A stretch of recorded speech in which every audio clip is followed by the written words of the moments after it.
ശബരിമല തീർത്ഥാടകരുടെ ഇടത്താവളമായ കടുത്തുരുത്തി തളിയിൽ മഹാദേവ ക്ഷേത്രത്തിൽ നടന്നുവരുന്ന തീർത്ഥാടകർക്കുള്ള അന്നദാന പരിപാടിയിൽ ഭക്ഷണം വിളമ്പാൻ കടുത്തുരുത്തി സെൻറ് മൈക്കിൾ സ്കൂളിലെ സ്റ്റുഡൻറ് പോലീസ് കേഡറ്റുകളും സജീവമാണ്. സ്കൂൾ വിദ്യാർത്ഥികളിൽ മനുഷ്യസ്നേഹത്തിൻ്റെയും മതവിശ്വാസങ്ങളെ ബഹുമാനിക്കുന്നതിൻ്റെയും അതുവഴി സാമൂഹിക നന്മ കൈവരുന്നതിൻ്റെയും മാതൃകയായാണ് സ്റ്റുഡൻറ് പോലീസ് കേഡറ്റിൻ്റെ പ്രവർത്തനങ്ങളെന്ന് കോർഡിനേറ്റർ ജിനോ തോമസ് പറഞ്ഞു. അപ്പോൾ എല്ലാവർക്കും അന്നം വയറ് നിറച്ച് അന്നദാനം കൊടുക്കുക എന്ന് പറഞ്ഞാൽ ഒരു മുഖ്യമായ കാരണമാണ്.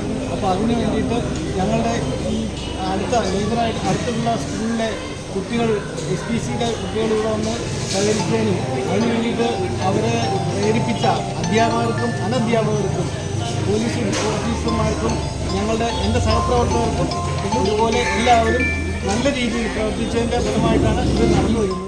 തളിയിൽ മഹാദേവ ക്ഷേത്രത്തിലെ Devaswom board president Jeevaprakash Sreegeetham, secretary Jayan Kurikkal, Kaduthuruthy police station പ്രതിനിധി Babu PS, Kaduthuruthy Saint Michael school അധ്യാപക പ്രതിനിധി രാഹുൽ ദാസ്, PTA പ്രസിഡന്റ് എബി കുന്നശ്ശേരി, വിദ്യാർത്ഥി പ്രതിനിധികളായ അലന്റ്, ആരോമൽ എന്നിവർ ചേർന്നാണ് അന്നദാന പരിപാടി ഉദ്ഘാടനം ചെയ്തത്.